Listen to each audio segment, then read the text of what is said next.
tout est parti d'une discussion qu'on a eue avec mes associés, notamment celui qui s'appelle Antoine Irézian et qui est un des cofondateurs de la société Blockchain Partner, donc qui est expert depuis quelques années sur les sujets blockchain. On a réfléchi à ce que je connais bien, qui est le métier de l'immobilier, et on en a déduit que ce secteur avait toutes les particularités pour le fait qu'une technologie blockchain puisse améliorer aujourd'hui ce qui est lent, ce qui est trop intermédiaire, ce qui est trop complexe. Donc on s'est dit, réfléchissons à quelles étapes de la vie d'un immeuble s'y prêtent bien. Donc on a pensé spontanément évidemment à la relation entre le bailleur et le locataire. On a pensé à la relation entre le bailleur et celui qui est en charge de l'évaluation. On a pensé à d'autres choses autour du facility management. Mais finalement, ce qui nous est venu le plus spontanément à l'esprit, c'est la transaction vente d'un immeuble entre un propriétaire et un acheteur. Donc à partir de là, on s'est dit très bien, on a choisi notre créneau. Trouvons un propriétaire qui va vouloir se prêter au jeu pour une transaction. Donc on a fait le tour de quelques propriétaires institutionnels bien connus sur la place. Et au final, le premier qui a manifesté son réel engouement, c'est Primonial, REM.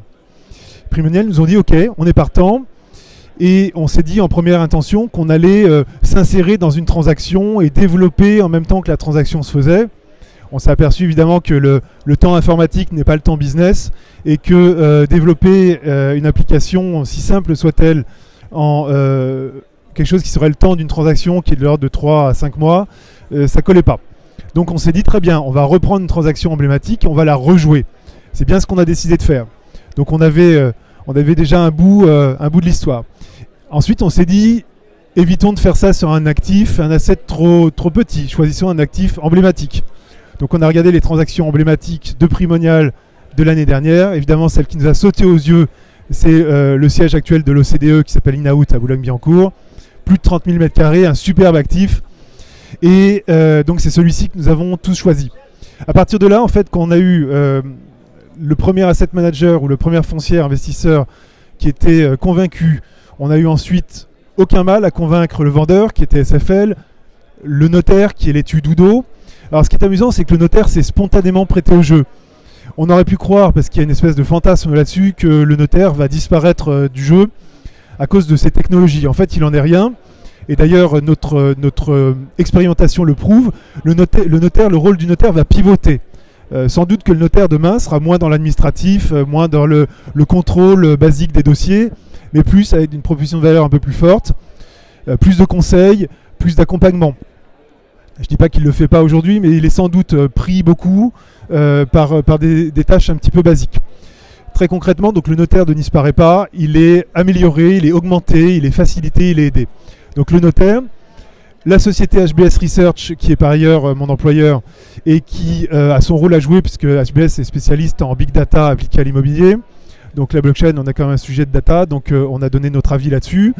Et pour finir, un avocat, une société d'avocats qui est spécialisée en propriété intellectuelle. On avait des questions sur la fameuse RGPD. On voulait savoir si ce sujet n'était pas en contradiction avec les RGPD. Ce n'est pas le cas. C'est parfaitement compatible. Il n'y a pas de sujet là-dessus. Mais l'avocat a mis sa patte sur l'étude et nous l'a validé. Voilà. Il manque très clairement deux parties. C'est volontaire. Il manque la banque, celui qui va prêter les fonds ou qui va faire transiter les fonds.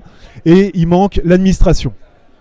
La banque, on va y réfléchir à la rentrée, là, en septembre. On est en train de discuter avec quelques banques qui voudraient se prêter au jeu pour dire que demain, elles sont d'accord à ce que la preuve des fonds soit adossée à une technologie blockchain.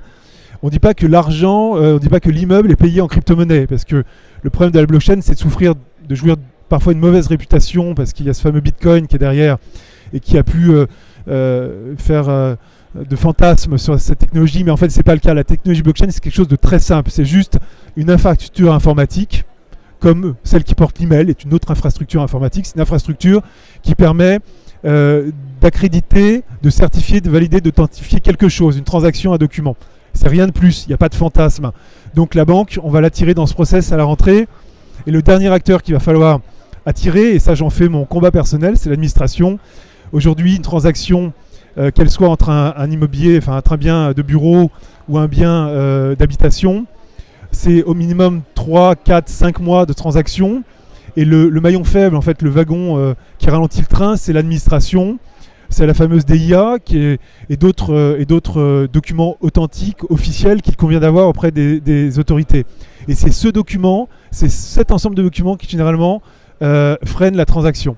Donc on est persuadé que demain, la technologie blockchain, beaucoup mieux qu'un email ou qu'un cloud ou qu'une data room traditionnelle, va pouvoir permettre de faciliter et de fluidifier la relation avec l'administration.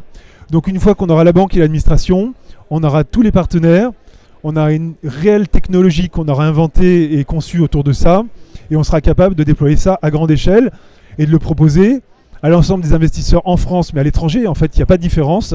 C'est une technologie qui est absolument holistique.